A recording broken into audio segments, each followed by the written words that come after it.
صباح الخير، ازيكم؟ حكايتنا النهاردة عن الفنانة الكبيرة علوية جميل. اسمها الحقيقي إيليا صباط خليل مجدلاني، من أصول لبنانية يهودية. هاجر أهلها لمصر بعد إشهار إسلامهم، واختار اسمها الفني الفنان يوسف وهبي.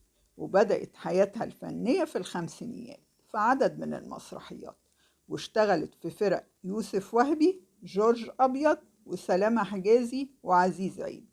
واتجوزت علوية جميل مرتين، مرة وهي عندها 16 سنة وخلفت 3 أولاد، والتانية من الفنان الكبير محمود المليجي، واستمر جوازهم 44 سنة.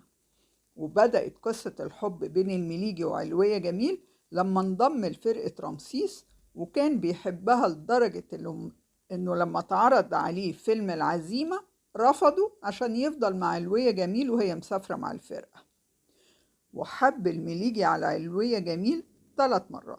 الأولى هي من الفنانة درية أحمد، زميلته في فرقة إسماعيل ياسين، ولما عرفت علوية أجبرته إنه يبعد عنها، وأجبرت إسماعيل ياسين إنه يطردها من الفرقة.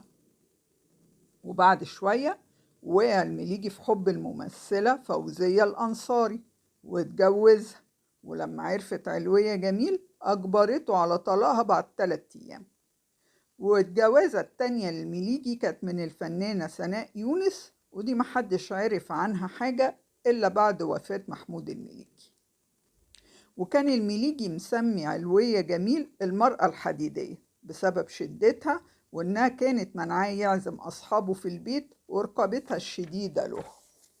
ومن أشهر أفلام علوية جميل انتصار الشباب، ابن الحداد، ليلى بنت الأغنياء، نساء بلا رجال، الحبيب المجهول، التلميذة، القصر الملعون، وغيرهم. وتوفت علوية جميل سنة 1994.